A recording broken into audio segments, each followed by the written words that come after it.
Hi friends, என்னோட தாளிக்கும் ஓசி சேனலுக்கு உங்களை நான் அன்போடு வரவேற்கிறேன். இன்றைக்கி நாம் இடியாப்ப புட்டு கொழுக்கட்டை மாவு வருஷம் முழுவதும் கெடாமல் எப்படி நம்ம சுலபமாக செய்யலான்றதா பார்க்க போகிறோம். இந்த மெத்தடில் நம்ம செஞ்சோன்னா ரொம்பவே சுலபமாக இருக்கும்.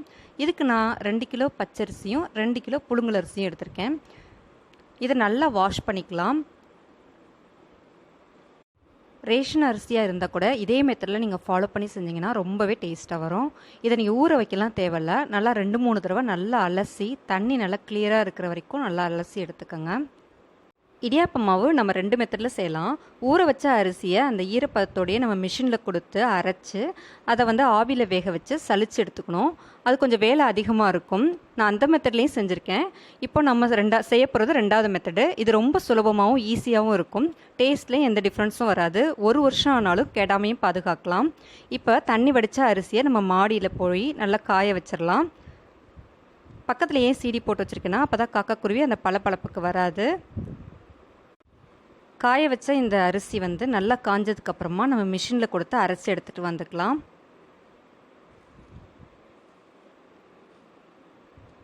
இப்போது அரிசி நல்லா காஞ்சிருச்சு. நான் மிஷினில் கொடுத்து அரைச்சி எடுத்துகிட்டு வந்தாச்சு. இப்போது இந்த மாவை கொஞ்சம் கொஞ்சமாக வானலியில் போட்டு நம்ம வறுத்து எடுத்துக்கலாம். ஏன் இப்படி வறுத்து எடுத்துக்கிறோன்னா அப்போ தான் நமக்கு இடியாப்ப மாவு நல்லா சாஃப்டாகவும் ரொம்ப நாளைக்கு கெடாமலும் இருக்கும். அதுக்காக தான் நம்ம இந்த மாதிரி வறுத்து எடுத்துக்கிறோம். ரொம்ப நேரம் வறுக்கணும் அவசியம் இல்லை. நல்லா சூடு ஏறணும் மாவு, அந்த அளவுக்கு நம்ம வறுத்து எடுத்துக்கலாம். வாசனை வர ஆரம்பிச்சிடும். அந்த ஸ்டேஜில் நம்ம அடுப்பு ஆஃப் பண்ணிவிட்டு மாவை நல்லா ஆற வச்சு எடுத்துக்கலாம்.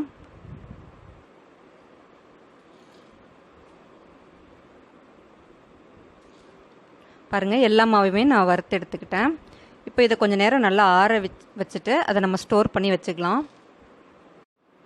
இந்த மாவில் நம்ம கொழுக்கட்டை, புட்டு, இடியாப்பம் எல்லாமே செய்யலாம். ரொம்பவே டேஸ்ட்டாக இருக்கும். இப்போ இந்த மாவு வச்சு நம்ம எப்படி இடியாப்பம் செய்யலான்னு பார்க்கலாம். 2 கப் அளவுக்கு நான் மாவு எடுத்துகிட்டு அதில் 1 டீஸ்பூன் அளவுக்கு உப்பு சேர்த்துக்கிட்டேன். இப்போ இதில் கொஞ்சமாக நான் ஆயில் விட்டுக்கிறேன். 1 டீஸ்பூன் அளவுக்கு ஆயில் விட்டால் போதும். எதுக்காக நம்ம ஆயில் விடுறோம் அப்படின்னா அப்போ தான் இடியாப்பம் ஒன்று மேலே ஒன்று ஒட்டாமல் பொலப்பொலப்பாக நமக்கு வரணுன்றதுக்காக. நல்லா சூடு பண்ண தண்ணி, நல்லா கொதிக்க வச்ச சூடான தண்ணியை நம்ம கொஞ்சம் கொஞ்சமாக ஊற்றி அதை நம்ம பிரட்டிக்கலாம். ஒவ்வொரு அரிசியை பொறுத்து தண்ணியோட அளவு நமக்கு மாறுபடும். கொஞ்சம் கொஞ்சமாக தண்ணி ஊற்றி இதை நம்ம நல்லா ஒரு கரண்டி வச்சே நம்ம பிரட்டிக்கலாம். நல்லா சூடாக இருக்கும் தண்ணி. இந்த மாதிரி கரண்டி வச்சே நீங்கள் நல்லா பிரட்டி விட்டுக்கோங்க. சில பேர் இடியாப்ப மாவுக்கு தண்ணியை முதல்ல கொதிக்க வச்சுட்டு அடுப்பு ஆஃப் பண்ணதுக்கப்புறமா அதில் மாவை கொட்டி நல்லா கிளறி விட்டுருவாங்க. நம்ம ஏன் இந்த மெத்தடில் பண்ணுறோன்னா வறுத்த அரிசி மாவு கொஞ்சம் தண்ணி அதிக அளவுக்கு பிடிக்கும். நமக்கு தண்ணியோட அளவு அவ்வளோ அக்யூரேட்டாக சொல்ல முடியல. நம்ம ஃபஸ்ட் டைம் ஒரு தடவை இந்த மாதிரி நம்ம கணக்கு பண்ணி வச்சிட்டோன்னா அந்த மெத்தட்லேயும் செய்யலாம். ரொம்ப ஈஸி தான். தண்ணி நம்ம ஊற்றி இது மாதிரி பெரட்டும் போது ரொம்ப தளர்வாகவும் பண்ணிடக்கூடாது, அதே சமயத்தில் ரொம்ப டைட்டாகவும் பண்ணிடக்கூடாது. ரொம்ப தளர்வாக பண்ணிட்டோன்னா இடியாப்பம் ஒன்றோட ஒன்றா கொஞ்சம் ஒட்டிக்க வாய்ப்பு இருக்குது. ஆனால் நீங்கள் ரொம்ப டைட்டாகவும் பிசைஞ்சிட்டிங்க, சப்பாத்தி மாவு அளவுக்கு ரொம்ப டைட்டாக பண்ணிட்டீங்க அப்படின்னா அது நம்ம பிழிகிறதுக்கே ரொம்ப சிரமமாக போயிடும். கொஞ்சம் மீடியமாக நம்ம பிசைஞ்சு வச்சுட்டோன்னா நமக்கு இடியாப்பம் பிழியும் போது ரொம்பவே ஈஸியாக இருக்கும்.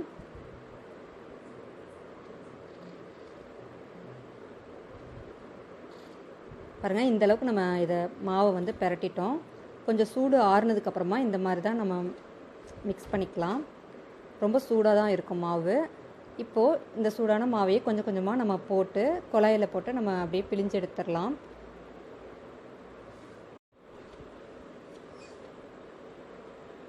நம்ம இது பிழிகிறதுக்கு முன்னாடி நம்ம இடியாப்ப அச்சை நம்ம மாற்றுறதுக்கு மறக்கக்கூடாது. இந்த மாதிரி நீள் உருண்டையாக போட்டுட்டு நம்ம உள்ளே போட்டுடலாம்.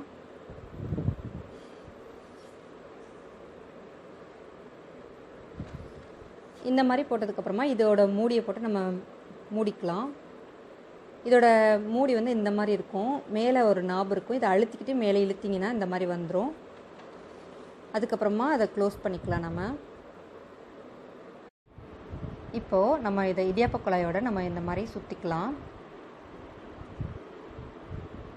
அந்த பின்பகுதியில் இருக்க அந்த அகன்ற பகுதியை நம்ம அழுத்த நமக்கு ஈஸியாக நமக்கு உதிராக இடியாப்பம் வரும்.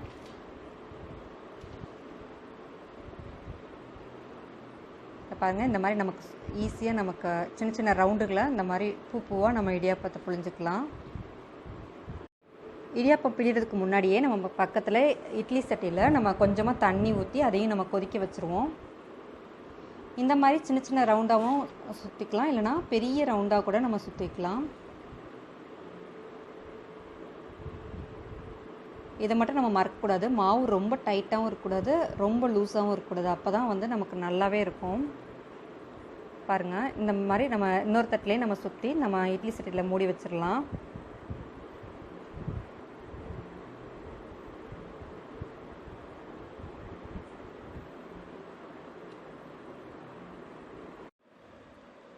இதே போலவே மேல் தட்டிலையும் நம்ம இடியாப்பம் புழிஞ்சு மேலே வச்சுக்கலாம்.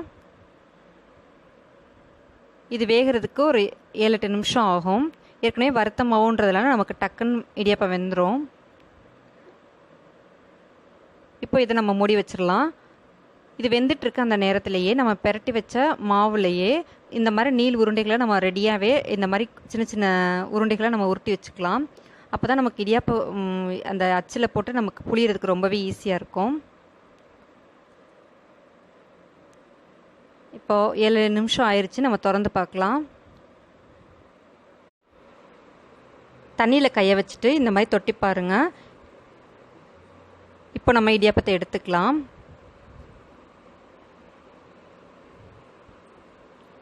பாருங்கள் நல்லா வெள்ளை வெள்ளையர்னு மிருதுவான இடியாப்பம் உதிராக நமக்கு கிடச்சிருக்கு. இப்போ இதை பிளேட்டில் நம்ம மாற்றிக்கலாம். பாருங்கள் நமக்கு இடியாப்பம் நல்லாவே மிருதுவாக ரொம்பவே உதிராக நமக்கு சூப்பராக இடியாப்பம் தயார் பண்ணிட்டோம். ரொம்பவே ஈஸி இடியாப்பம் தயாரிக்கிறது. இப்போது நம்ம இந்த மாவில் இடியாப்பம் மட்டும் இல்லை, புட்டு கொழுக்கட்டைன்னு நம்ம சூப்பராக நம்ம ரெடி பண்ணி கொடுக்கலாம். பிள்ளைங்களுக்கு டிஃப்ரெண்ட்டாக டேஸ்டியாக நமக்கு ஸ்நாக்ஸ்லாம் செஞ்சு கொடுத்து அசத்தலாம். இது வரைக்கும் என்னோடய சேனலை யாரும் சப்ஸ்கிரைப் பண்ணலாம், கண்டிப்பாக சப்ஸ்கிரைப் பண்ணிக்கோங்க. லைக் பண்ணுங்கள், ஷேர் பண்ணுங்கள், கூடவே இருக்க பெல் ஐக்கானையும் ப்ரெஸ் பண்ண மறக்காதீங்க. தேங்க்ஸ் ஃபார் வாட்சிங்.